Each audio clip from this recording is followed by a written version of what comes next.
This is St. Louis on the Air from St. Louis Public Radio. I'm Elaine Cha. We want to find records that have an instrumental, which is usually on a 12-inch versus an LP, so like not on the album. Usually it's a promotional tool that record labels use to put out a single. Ones. Right, exactly. Part of the fantasy fulfillment is that you're going to show me how to DJ. Yes. Yes. And when we're done, I will be also adding something to my business card. There we go.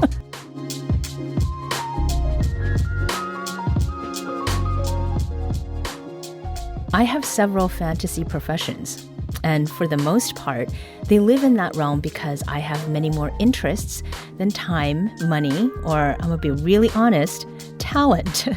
Now, being host of St. Louis on the Air is definitely a dream realized.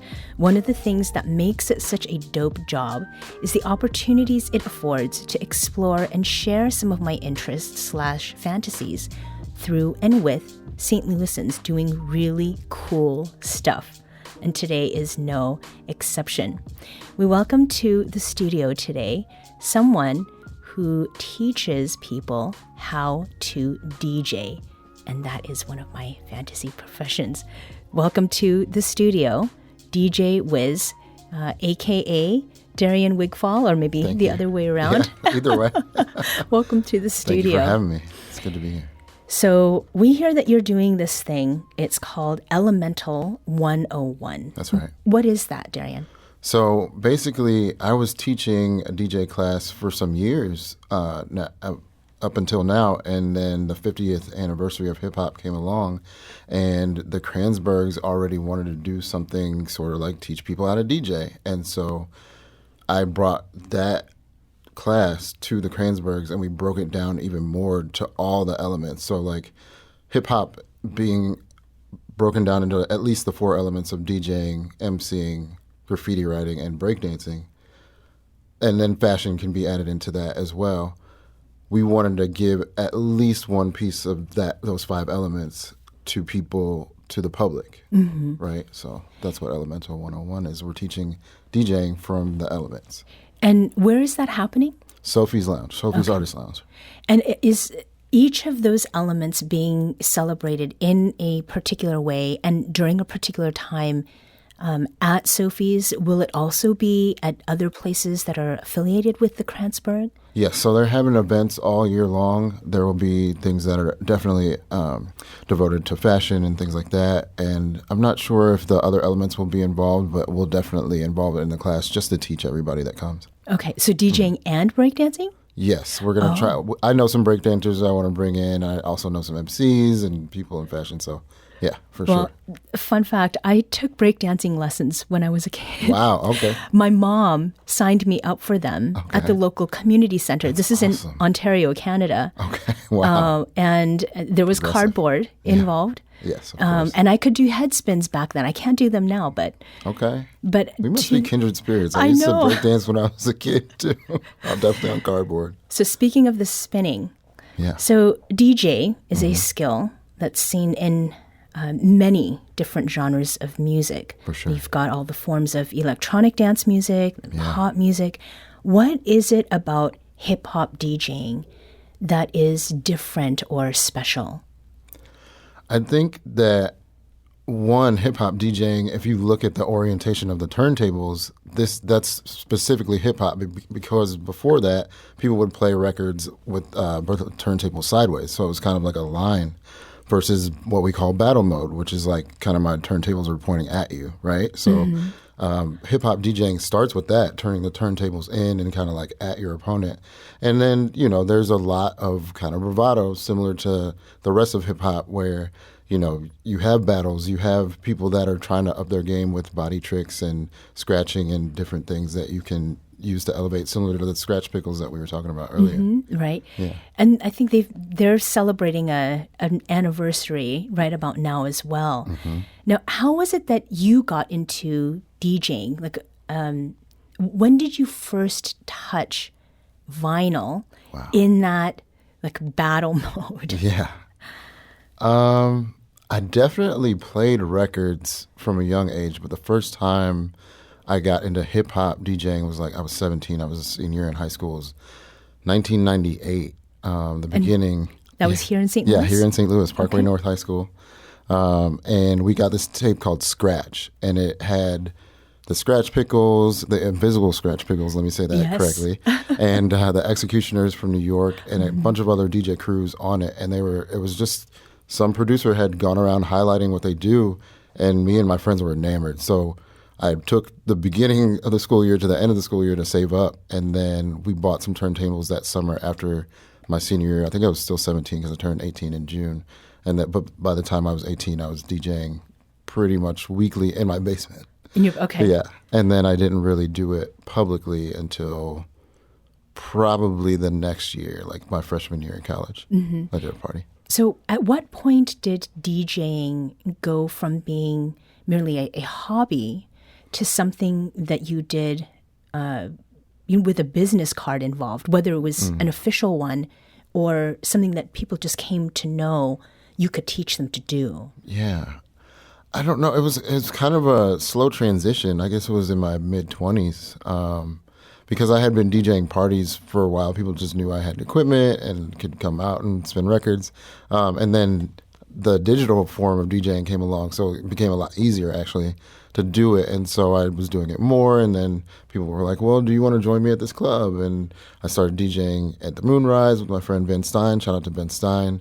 And Tatiana asked me to DJ at Handlebar, and I was already teaching people how to DJ privately, and that came out of Ferguson, because people knew I knew how to DJ in Ferguson and through the activism. And so that was well, let's take a break from organizing, and can you teach me this skill? And so I was doing it privately then.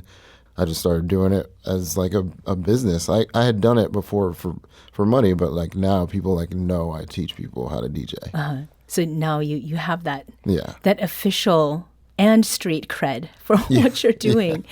So what is the bare minimum needed to be able to DJ moderately well? These are the words that our producer, Maya Norfleet, has put in here. Okay. But that's very much my question, because I had said, I have minimal talent. So... I mean, these days with technology, you really don't need much. You could do it from a smartphone. It's kind of great and terrible at the same time, because I learned at a time when you could only use vinyl, right? So, and that at the time, and especially in the 70s when hip hop started, was an innovation. No one was using records to make hip hop at the time. They were using old James Brown records and old funk and soul and just playing the breaks, and, DJ Kool Herc just playing the breaks from song to song.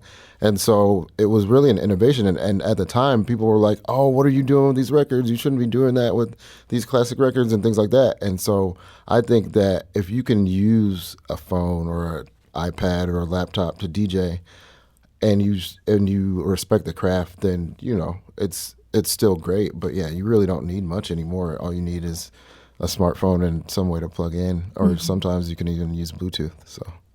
So what is it that you will be teaching your students? How do these lessons break down without giving everything away? Basically, what we're going to teach is all of the pieces of a turntable and a mixer and how they all plug in together, as well as how that plugs into a system so that you can hear it back, so that if you wanted to buy equipment, you can go ahead and do that at your own home and things like that. But then we'll also teach skills like blending and what we call beating down the record, which is basically calculating the beats per minute of a record and then writing it on the record so that you know how many beats it is, and then you can blend using that technique. We'll also teach a little bit of scratching as well. So, And what is it about DJing with vinyl that is different than doing it digitally? I think the tactile piece of it is totally different. I use a controller to DJ now, but DJing on vinyl, you just feel it slide across the slip mat, and you can see the needle jerking back and forth, even though it's staying in the groove. And it's kind of magic to be able to do it with vinyl. And I think it gives a person a better feel for what we do as DJs. Are there certain albums that you use as your basic tools? Yeah, so actually I'm going through my records now to find doubles, right? So we want to find records that have an instrumental, which is usually on a 12-inch versus an LP, so like not on the album. Usually it's a promotional tool that record labels use to put out a single. Ones. Right, Yep. exactly. And so they have the instrumental, and we want to be able to mix instrumentals so that people don't have to deal with the confusion of vocals over the instrumental to be able to mix. So now I'm going through, I have some hip-hop, I have some house music, I have some pop music that I'm going to bring, and we're going to have different setups so that we don't play the same song on each one so it doesn't get so monotonous for the people there. So part of the fantasy fulfillment is that you're going to show me how to DJ. Yes. Yes. And when my we're favorite done, part. I will be also adding something to my business card. There we go. Darian, what can you tell me about what we see before us? Now, Elaine, you've told me that you've touched vinyl before, so you're sort of familiar with turntables. Today we're working with a controller. It's a Pioneer DDJ SX3, and it mimics your turntable, and mixer. Crossfader in the middle, channel A, channel B, just like it would have worked for the vinyl. And we're going to work with a little Dilla instrumental, mix those two together. All right. And then I'm going to kind of give you the wheels a little bit Okay. for a little baby scratch later on. All Okay? right. I can do babies.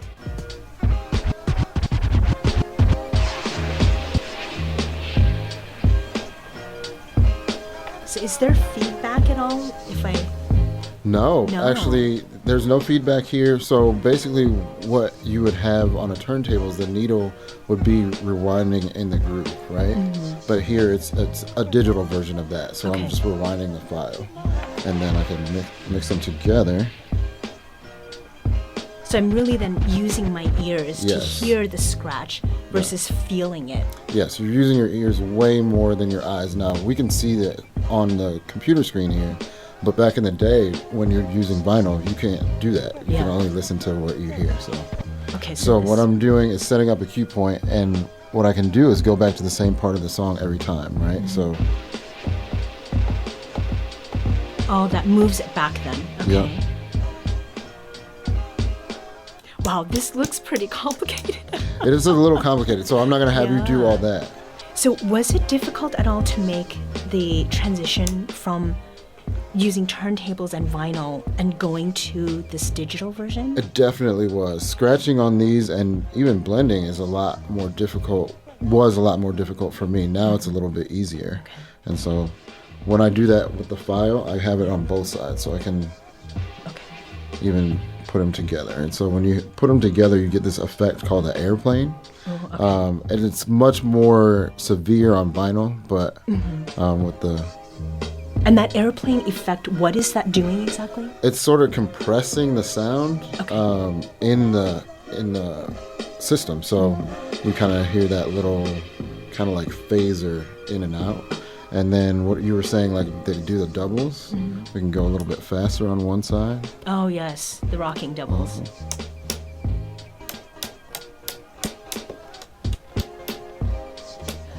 I don't know if that just shows how basic I am, but I really like that. But rockin' doubles is fun. It's a cute little trick that you can do, and it honestly makes it fun for you as a DJ. Yeah. And that's what you have to do is kind of like insert yourself when you're mixing and blending and things like that. And so what we'll do now is let you express yourself Oh, okay. with a little bit of scratching. So are you right-handed or left-handed? I'm right-handed. Okay, so I'm going to have you scratch with this one. Okay. And I'm going to open up the crossfader when we find a sample. So what I'm doing now is queuing up different samples that are on Okay. the file here. Let's do this one. I know you're gonna dig this. Oh, okay. So baby scratch is just crossfader open right down the middle, Okay. and you kind of scratch to the beat. So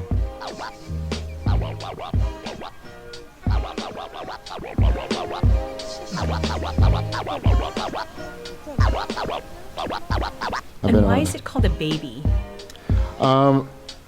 mostly because of the the distance that you're pushing the record. Okay. But it also is 'cause it's the most basic. Yeah. But when you start to involve the crossfader, like a transformer, and we'll teach all this in the class, but I don't want you to have to learn all that right Yes. now. So let's go here. All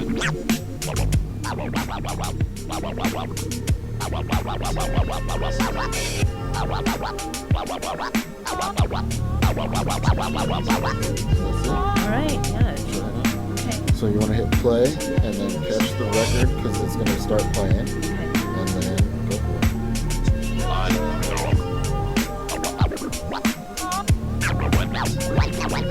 There you go. You got it. See, natural. All right. So that's what we would teach in the basic first class. We'll get a little bit more sophisticated with the scratching and blending with different tracks and things like that. I'll bring in different records. Yeah. But that's basically it. Okay. And have you found that, people who have had some experience with music, that they pick up with this faster, or is there really not much of a correlation? I do think that people that have played an instrument especially will do better with this because when we count the beats per minute, we're counting time. So we're counting beats and we're counting measures. So that will help having that knowledge. But if you have any rhythm or you really like music or like music is your jam, I think you'll really have a good time with it. And this is something that is open to all ages as well? Yes. So we have to have everyone that's over 21 out of Sophie's by the time that they open. But if you want to bring your kid or somebody in your class that you want to bring, send them because we don't have any age restriction for this. Yeah. What's the youngest you've taught? The youngest I've taught probably, I think he was 14. Oh, yeah. Okay. And did this kid come in by her themselves, or was it by introduction of Their mother came to me and they knew that I taught DJing. I think they saw me kind of showing some kids how to DJ at a community event, and they were like, "Hey, do you teach?" And I was like, "Yeah, actually, you kind of do have a curriculum and all these other things." And so she recommended him. She brought him and sat there with him while I taught, and then that was it. And how about your oldest student? My oldest student was 62, 63. And that was with early 60s. Vinyl or this all digital vinyl. setup? I've taught with the digital version as of this year, but previous to this year was all vinyl. Well, I have a kid who's going to be 7 soon. Okay. And I may have to get him suited up to come and see you. Bring him over. He has a DJ Especially name with already. Oh, yeah? What's the DJ name? He's Kid Kwan. Oh, that's a good one. I like that. Well, Darian, thank you so much for being here. My pleasure. Darian Wigfall is DJ Whiz. Along with DJ Chris Brown, he'll be teaching folks the basics of breaks and beats with vinyl records at Sophie's Artist Lounge. Classes take place the last Wednesday of each month as part of the Kranzberg's year-long celebration of the 50th anniversary of hip-hop. More details are available at stlonair.show. This episode was produced by Maya Norfleet. Our audio engineer is Aaron Dorr. This podcast was mixed and edited by Aaron. Our executive producer is Alex Hoyer. St. Louis on the Air is a production of St. Louis Public Radio. Understanding starts here.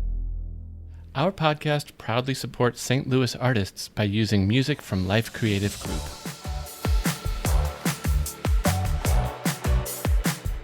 Do you find yourself regularly listening to episodes of St. Louis on the Air? Suggest us to a friend you think might enjoy our conversations, and leave us a review and rating on Apple Podcasts on the App Store. It's the simplest way to help people discover our show. Thank you. St. Louis Public Radio is a member-supported service of the University of Missouri St. Louis.